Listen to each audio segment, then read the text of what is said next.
it's Thursday! And this week I'm tackling one of the patterns that has to be one of the most requested patterns in the history of complicated knots, and that is, of course, the candy spider. Now you might recognize him from when I did the pumpkin spider way back in 2020, like back when this channel was just a little egg, and he was never meant to be more than just a prototype, but the question has followed me for 2 years now, and I decided it was just finally time to release him. Now I have updated him for Valentine's Day, and he has now been rebranded as the Lovebug. Sorry, I've just realised that I forgot to film as part of the intro that Charmander and Bulbasaur will be happening in the first 2 weeks of February, so don't worry about that. It's just I had filmed this Lovebug first, and so he's sort of next in the queue.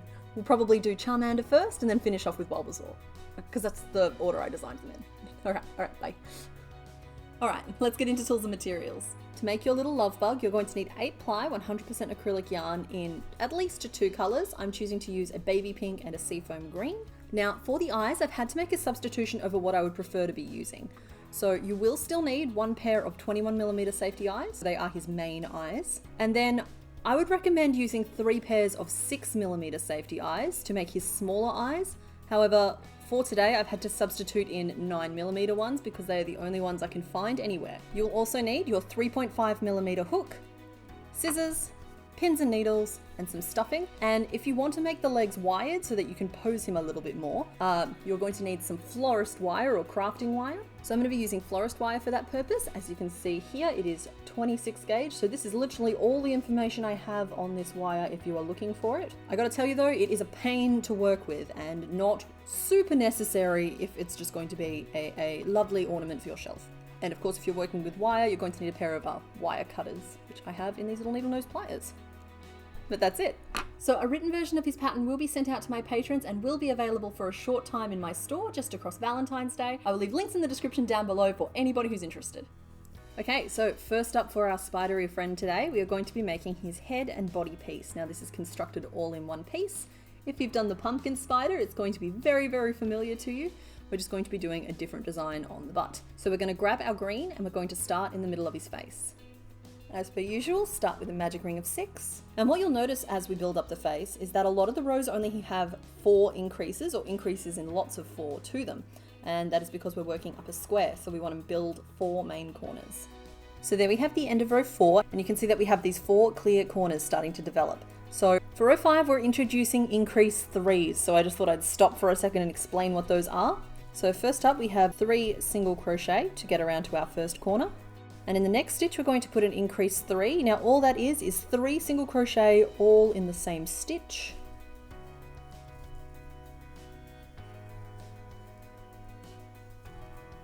Just like that. And then we're going to continue on with the rest of the row, basically putting an increase 3 in each of the corners.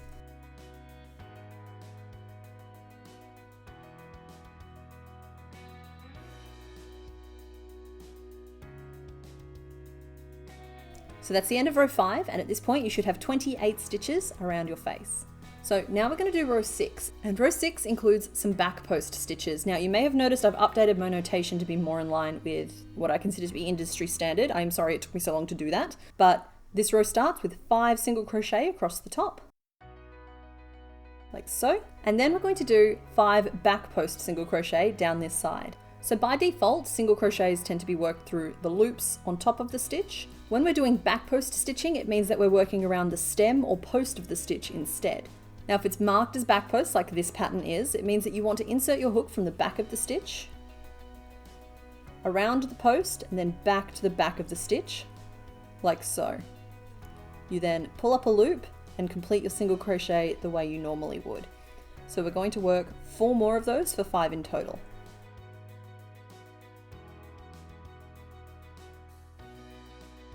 Just like that. So what you should see there is that has helped us form this little ridge across the top, which is going to really be helpful when it comes time to insert his eyes later in the piece.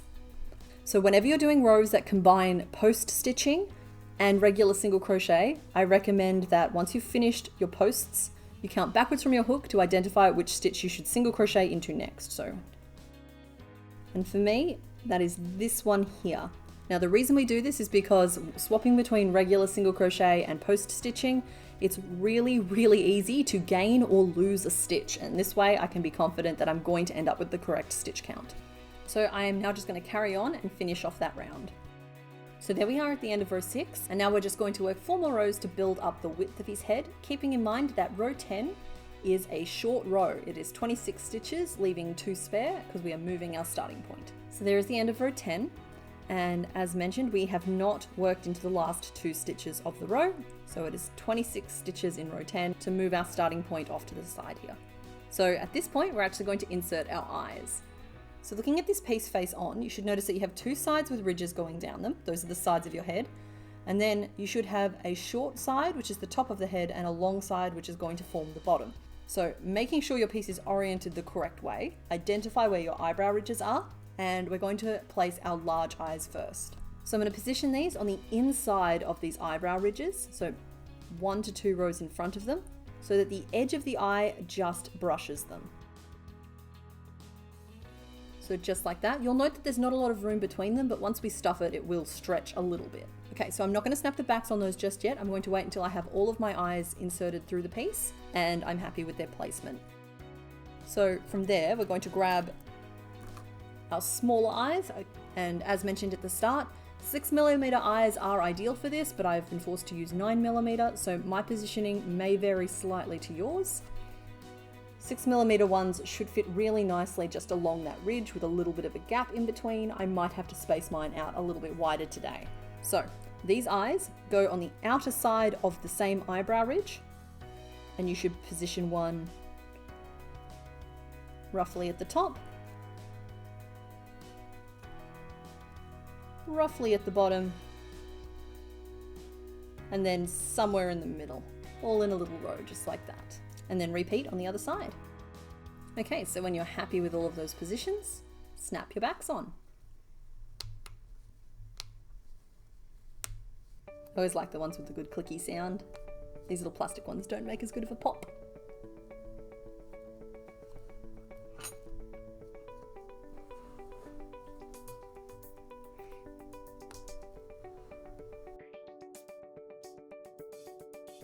And with that done, we're going to work 4 more rows to finish building to the back of the head. So there we have the end of row 14, and that is the head worked up in its entirety. Now from here we do go on to build up the body as one piece, but right now we're just going to stop and stuff this head. So use a small amount of stuffing at a time to make sure you get in between all of those many eye stems. But other than that, stuff this piece quite firmly. There we go, just like that. From here on out, we will be changing colors and working up the rest of the body in our pink. So what we're actually wanting to do is change to our pink in the last stitch of row 14. So I am just going to frog that 1 stitch, and here is how we do our color changes. Start by working up the decrease as you normally would. So I'm doing an invisible decrease here. So I'm putting my hook through both of the front loops, yarning over and pulling up a loop. If you prefer to do your decreases the other way, where you insert your hook through a stitch and pull up a loop, and then the next stitch and pull up a loop, that's also fine. It works the same way. So get to this point in your stitch. Then I'm going to hold my green out of the way, my old color, and grab a strand of the color I'm changing to, and hold it down the hook alongside it, pinching it at the base of the stitch. I'm then going to yarn over with my new color and pull through all of my loops on my hook to finish off that stitch. And what you can see there is that I've got my decrease worked completely in my old color, but my new color is now on the hook ready to go. So I'm through working with green for now, and I'm just going to trim that off.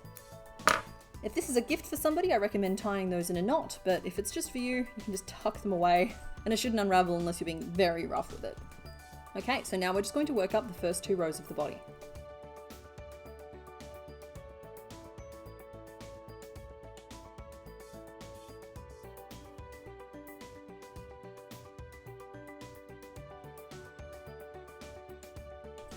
Just like that. So you should notice that at the narrowest point of the neck, we should have started building up the slope of the body on the other side. Let's get that at the right angle so you can actually see that on camera.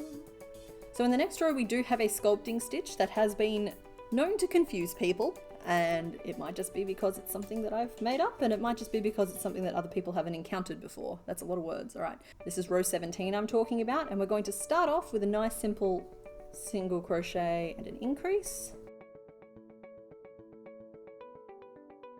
And then another one, single crochet and an increase. which should bring our next stitch roughly centered with the head. If you trace the line back between your two main eyes, you should reach approximately the active stitch we're about to work into. So what we're going to be doing is folding our pink up against the green and seeing where it hits on the back of that head. So fold your pink up, identify the stitch of the green it lines up with, and I'm going to work my stitch through the green instead of the pink. So I've worked my stitch there, and I'm going to skip the next stitch of the pink, and then just carry on working around the pink as per usual. Now, what that's going to do is pull our body up into the position we want it to sit in, rather than having that round butt sagging loosely. So I'm going to skip that next stitch and then just continue working around. So complete the rest of row 17, and then we're going to come back and I'm going to talk to you a little bit about how we're going to put the design on his butt. So that's what we should look like at the end of row 17. So you'll see that that stitch we worked in the back of the head has helped to bend our body upwards. You can see that that's how that ends up looking once we've finished constructing the main piece. So at this point, we're ready to start working our design onto the back of our spider. So the original candy spider had just these two loops on his back, and that's because he was just a prototype. He was never actually meant to be anything. He was me working out how to make our pumpkin spider here. So I kind of just threw two green rings on his back and called it a day. So today, just because it's a love bug and we're theming it for Valentine's Day, I've come up with a different butt design than either of those two. And we're going to be giving him a lovely little heart on his tush. This is how I worked it out, so I didn't just have to make the whole spider again. And this will be worked in the same color green as the rest of the spider. So we're going to start working this heart into shape on his butt. Now, if you wanted to do OG candy spider, just work up the rest of his body in the pink.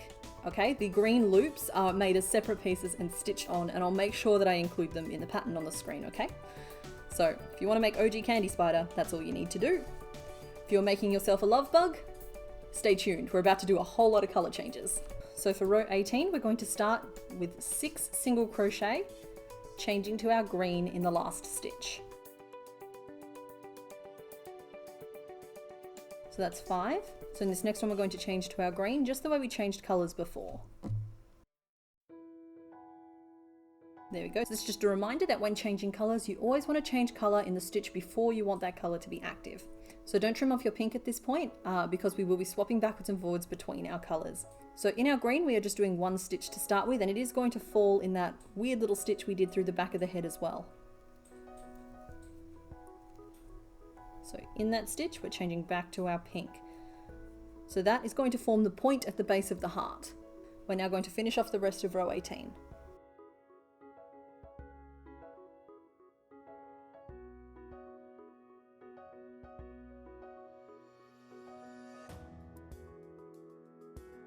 So at the end of row 18, you'll note that we've still got our green attached, but we've worked our first heart stitch right there. So for row 19, we're going to do 5 single crochet in our pink, changing to our green in the 5th stitch.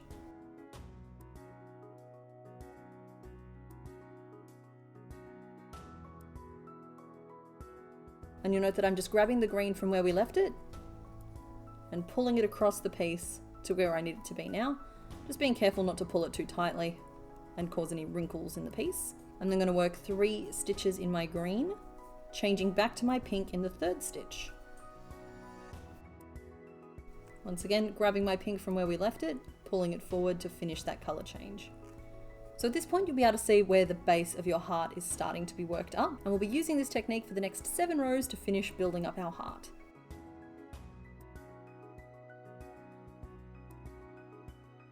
And with that, your heart marking should be done. And with that done, we're just going to work the next 5 rows to finish off the body, pausing just before we close off completely to stuff it quite firmly.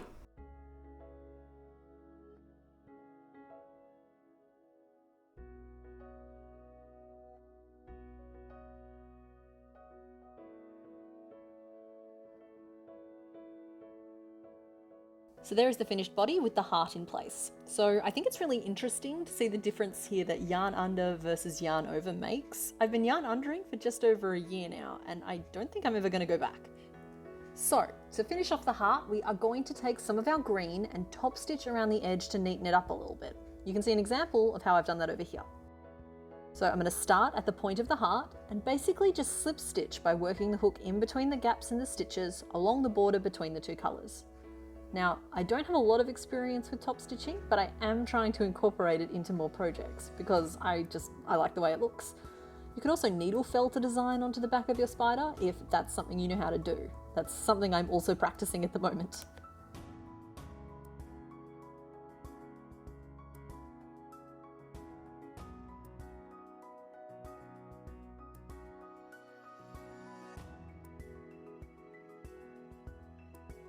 Okay, so next up we're going to work on his legs. Now, what you might not be able to tell just by looking at them is that he has 4 long legs and 4 short legs. So we're going to start with the long legs. Now, as you can see here, we're just alternating colours back and forth as we work up a little tube. Now, if you're adding wire, you need to add it in before you work the final 2 rows of the leg.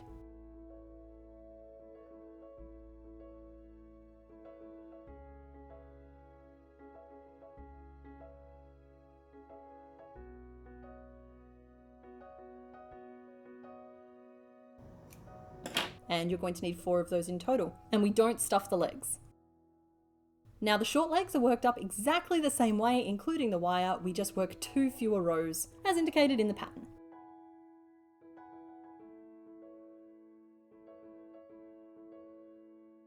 Now, to attach the legs, what you're going to do is take 2 long legs and 2 short legs, and you'll line them up so that the long legs are on the outside and the short legs are on the inside. I'm going to take a needle and some yarn and I'm going to sew them together in a wedge shape.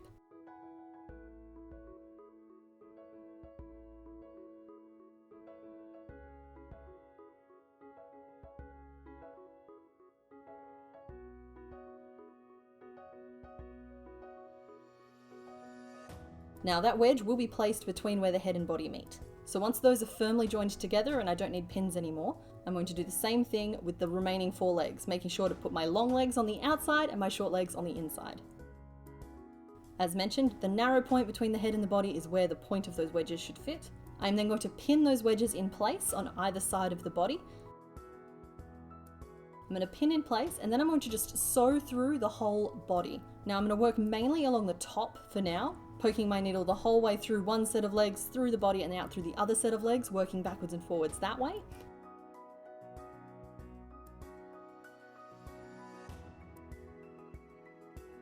And once I'm happy that it's been secured along the top, I'm going to flip it over and just stitch the bottom of the legs down to the bottom of the body as well. Now you can approach this stitching however's easiest for you, but that's just how I've done it here today.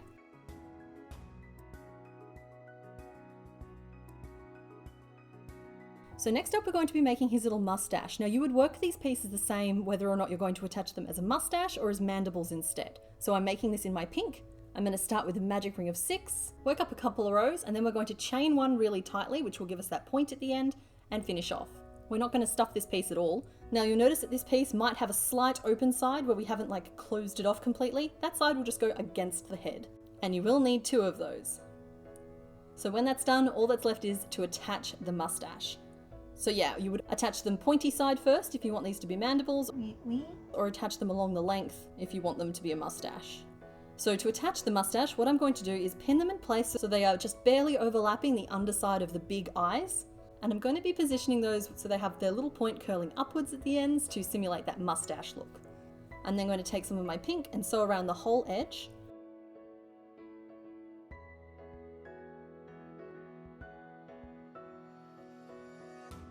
And finally, I'm going to weave that long tail that we left on the pointy end into the head in such a way as it anchors those tips up and in the curly position that I want them in. And there is your finished Lovebug.